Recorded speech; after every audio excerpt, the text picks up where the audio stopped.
Sit down, my friends, and let me tell you the story of the legendary ninja. No, wait, hang on, that's not the right intro, sorry. Hey y'all, Boogie Night here, how's it going? And we're coming down to the home stretch of Ninj-arch, and I'm gonna kind of miss it. We have seen movies from across the board, from the zaniness that is Godfrey Ho and Ninja Terminator, to the seriousness that is American Ninja, and the movie, I guess we can call it that, that is Monkey King with 72 Magic. But the one constant that I can honestly say across the board through this whole month that I cannot guarantee that I will tell myself every time I sit down is, ooh, somebody's gonna get the ass kicked? And I'm not really sure why I did a Matthew Santoro reference, so I apologize. But that being said, this movie that I just saw a few days ago, once again with Morgus and Josh Wasabi, and after subjecting them to Monkey King with 72 Magic, I don't even know why they continue to talk to me, let alone sit through movies with me, all aboard the pain train. But they did, and I can honestly say that Ninja in the Dragon's Den, it combines both the zaniness of Godfrey Ho with the seriousness of American Ninja. It was a perfect blend and a great way to kind of draw things to a close. Now, mind you, we have one more movie ahead of us before we close out Ninj-arch, but that's going to be coming up later on this week. Now, honestly, there were shenanigans abound in Ninja in the Dragon's Den, but if you're looking for the zaniness of teleporting, disappearing ninjas, or magical growing swords, well, you're not going to get the growing swords, but you should still keep your excitement hard. Dick joke swing and a miss.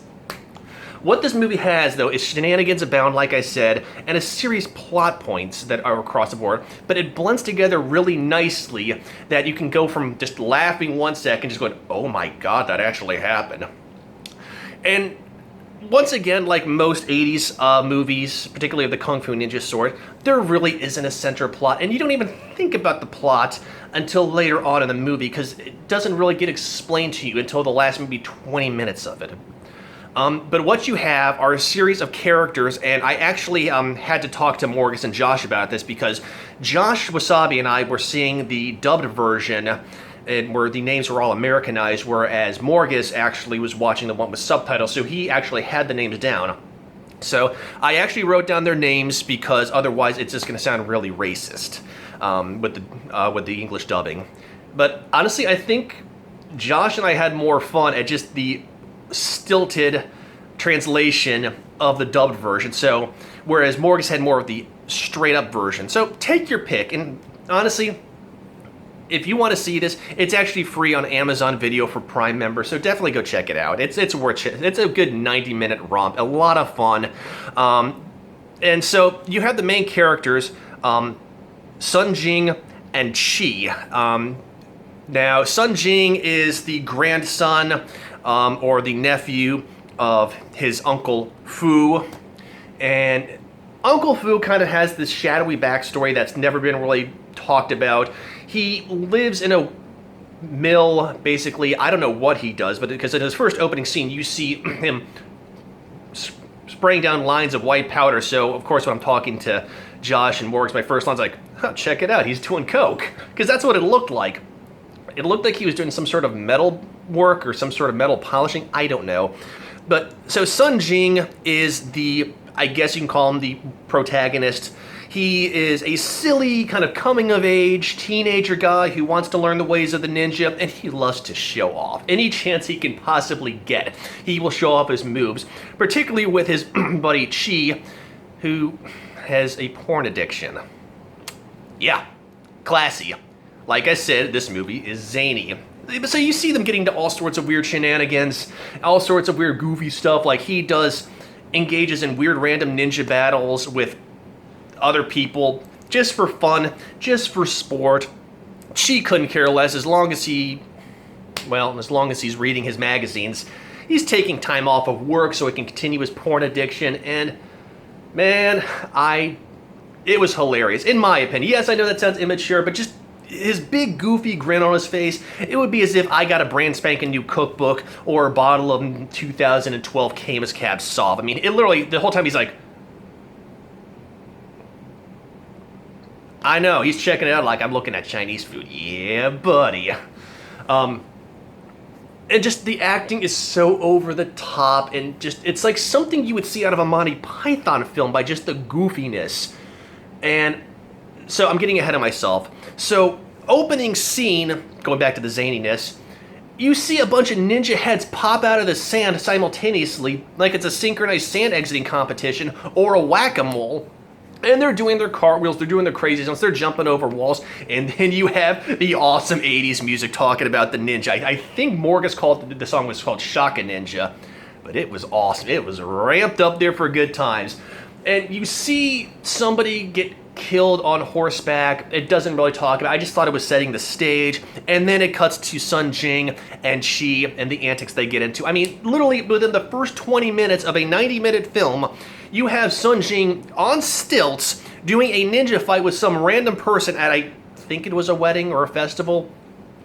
And it acts really serious, but you cannot take it seriously because they're on stilts. I mean, it literally looks like something I would see at the Renaissance Festival if Hack and Slash or Puke and Snot were going at it. It really had the Penn and Teller-ish vibe. It was hilarious.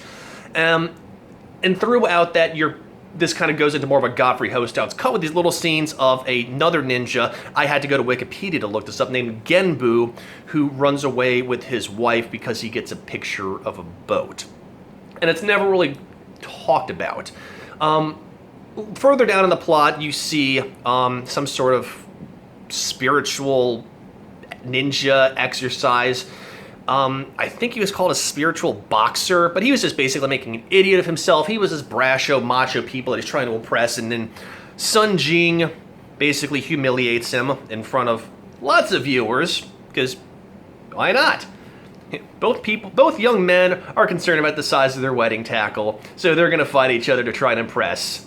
But honestly, Sun Jing was definitely the better of the two because he actually had the ninja skills, whereas the spiritual boxer, if you can call it that, was basically just acting up. I mean, he's building up these towers of tables and chairs and basically going all over the place and trying to show up his moves. And literally, Sun Jing sees a little something, maybe about that big. It looked like, I think it was an egg or something, basically holding one of the tables or the stools in place. Throws something at it to knock it out of the way, and the spiritual boxer goes ass over tea kettle. So they fight for a little bit, and basically, spiritual boxer had to basically have his diaper changed because he's like, I'm gonna go tell my father, woe is me. And of course, Sun Jing and Shi is just laughing it up like a couple of chuckleheads. Things eventually take a dark toll when Genbu, I want to call him the antagonist, but there really is kind of a plot twist at the end, but I'm going to go into that. It's basically killing off innocent people. Well, I wouldn't say innocent. They all probably have a dark past. But his ultimate end game is to kill off Uncle Fu. And he tries several times. I mean, there is a scene where he goes to the mill and tries to kill him, and they escape, and then Sun Jing has a battle with him on the water wheel, which was awesome, by the way. I mean, he was channeling his inner, I wouldn't say Michael Dudikoff, but definitely had the Pierre Kirby and Richard Harris thing going on with his moves and his brasho remarks and his basically, check me out, I'm awesome. And I really did want to punch him a couple of times because of that, but it fit his character, and it kind of towards the end became more of a coming of age thing because he kind of had the seriousness. But there's a fighting scene where the uncle is being attacked by Genbu, and Sun Jing tracks him down into basically what could only be called the Danger Room from the original X-Men animated series from the 90s, because there are traps all over the place. I mean, there's a part when they were fighting, and Genbu gets trapped in a gigantic bird cage, and during this time frame, he's still setting off traps like hooks on chains and meat hooks, basically trying to attack Sun Jing, and he's dodging him. There's about I'd probably say several minutes of Genbu running around the trap room, blowing out candles and torches so it's pitch dark, and Sun Jing is hot on his heels trying to relight it. Once again, like Ninja Terminator, this needed to have yakety sax attached to it for just maximum hilarity. And this goes on, he escapes, blah, blah, blah, blah, blah. But this is when things take a dark turn, is when they finally explain why Genbu's out to kill Uncle Fu. Uncle Fu basically was accused of, well, I wouldn't say accused, was falsely what's the word? basically was being falsely accused of killing Genbu's father. So this was the ultimate revenge. This is where things take a dark turn. Now, it isn't explained until the very end whether or not Genbu's father was actually killed by Uncle Fu, but it gets to that point. So you have more scenes with them trying to track down Genbu, and including a scene where she tries to kill Genbu and his wife. You know, classy, and of course Genbu gets locked up and tortured and attacked because he's an idiot. The only way I could really describe Chi, is the bumbling sycophant sidekick to Sun Jing. That's really what he was. This little kind of like, just whiny little git, basically just wants to stick to his porn fetish, doesn't want to act, doesn't want to train as a ninja, even though he keeps saying he's a better ninja than Sun Jing, and one day he'll kick his ass, to the point that Sun Jing actually lights Chi's ass on fire because of his porn habits. You see where this is going? No pun intended. I mean, it really had such a Monty Python-ish twist to it, but it was just hilarious. I mean, I couldn't help but laugh, and I'm not laughing to be critical over any kind of translation or conversation with them. I'm laughing because it's so slapsticky. I thought there was some scenes like out of Three Stooges where they're trying to get through a door at the same time, and it's like, why don't you chill ahead? Anyway, so at the end, Uncle Fu gets together with Genbu and they duke it out. They completely just go at it, and then Fu explains that he didn't kill Genbu's father, but rather Genbu's father was a good friend of his, and he actually died honorably. It wasn't explained how Fu was pinned for this, but later on, but I mean, it doesn't matter. That doesn't detract from the story. And during this time frame, he actually begs Genbu to cut his head off, Kiriste Gomen style, like a traditional samurai would, because he actually took poison because he was tired of this, and he was ready to die because now the truth is out there, and Genbu forgives him. Unfortunately, though, Sun Jing sees him right after he gets his head cut off. So they duke it out, and this was actually a hilarious line that Josh said. I actually wrote it down. It was, they just fought multiple times, complained about being exhausted, and now they're going to take on an army. Effing Kung Fu. Yeah, So they duke it out for a while. Genbu's trying to explain to Sun Jing about what's happening while they're duking it out. And then they start talking about how exhausted they are, and they decide to just give up, and all of a sudden, they are best friends. Yeah, it was like watching American Commando 2 Hunting Express, alright? But this doesn't end. Nope, it gets better, because this is where the army thing came in. So, Spiritual Boxer's father, who's known as like a God's ninja, I know, they have no shortage of titles, basically rolls up. I wanted to see some Indiana Jones style action, because the army takes several minutes to build this staging sort of area thing for the God's ninja, when Sun Jing or Genbu could have just taken throwing stars while they wait and just chuck it at them, or pull out a gun and shoot them like Indiana Jones did in Raiders of the Lost Ark. But here's the thing about the God's Ninja. He is immortal. I mean, literally, the build up to it, he starts shaking like he's got the DTs and doing weird poses with his hands like it's the beginning of Ninja Terminator, and he has the Golden Warrior statue. That's literally what it reminded me of, and I posted that immediately to Discord, and Morgus agrees with me on that one. I don't know if Josh Wasabi's actually seen Ninja Terminator yet, but if he does, and you really should, Josh, you will see it for yourself why he's doing it. So the battle starts with Sun Jing and Genbu basically tag teaming against this God's Ninja, but the God's Ninja is not taking any damage because he's immortal for reasons that are never described, and he can't be killed. But then in walks the twist. To try and do a distraction, Sun Jing managed to acquire, somewhere during this, had actually kept a piece of Chi's amateur peevish porn in his pocket. Yeah, bonus points for alliteration. And throws it at him to distract the God's Ninja.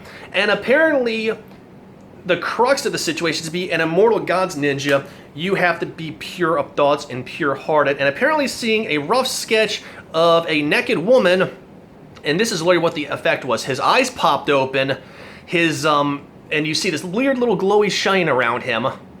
And my first thought, like, yeah, puberty's a bitch, man. You finally discover what you're attracted to. But after seeing this bit of really just sketch porn, they decide to stack up, and Genbu's wife gets involved. How much so? Well, Sunjing or Chi actually grabs her and disrobes part of it, so you see like the top of her cleavage, and the God's Ninja pretty much self-destruct after seeing this woman's boobs.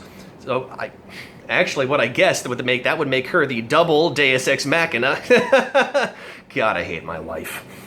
But that's pretty much the crux of this whole movie. They killed him with porn. Now, Morgus did allude to the fact that Chi's porn collection would be used. Yeah, I'm immature. Would be used later on in the movie, but I didn't think to that end. But to see a God's Ninja basically blow up and self-destruct at the side of a woman. Now, they didn't show her entire, upper half. It was literally just the cleavage area. You just saw the break in the boobs. It wasn't like she was going, and that's going to haunt your nightmares. I apologize. But the movie ends basically with what I can tell with Genbu finally saying, like, okay, Sunjing, I'll educate you on how to be a ninja. But it ends like that. Once again, a very Godfrey Ho-ish note. And I know I didn't really go too much into the plot because there really isn't one. It's basically a lot of chase scenes, a lot of antics, a lot of goofiness, Chi's weird fetish, Sunjing basically thinking he's Inigo Montoya. But it's very well done. Once again, if you're going to go see an 80s Kung Fu movie, you're not going to go see it for the plot. You're going to see it for the action scenes and for the shenanigans. And that's what this movie was. It was a 90-minute long, just goofy set of vignettes. And it was hilarious. And even the serious parts were worth seeing again, just because there is drama, there is emotion. I mean, when Fu dies and Sun Jing sees it, you just see the horror on his face coupled with the extreme anger of the situation. So it is there. He does have a heart in his rib cage. He's not just this brasho kid with no past who basically wants to be the ultimate ninja. And even Chi basically will grow up a little bit when he's not being distracted by ye olde porn. So it was a really good movie to see. The characters were great, the action was good, the special effects were good, and all I gotta tell you is, though, and you see an ear get sliced off, and then Sun Jing screams into it, and the person whose head it used to belong to reacts like he's screaming in his own ear, you can't go wrong with that. It's hilarious, and it's worth checking out. And once again, it's free on Amazon Video. You can probably find it stupid cheap on eBay, but definitely go check it out if you like ninja movies. It was great romp. Thank you again, Morgus, for recommending it. Thank you again to the Pain Train for watching it with me, and hopefully we'll do more movies soon. But on that note, there is one more movie for Ninj-arch that I will probably upload in the next couple of days or so. But until then, y'all have a wonderful night, and I'll catch you on the flip side, alright? Peace.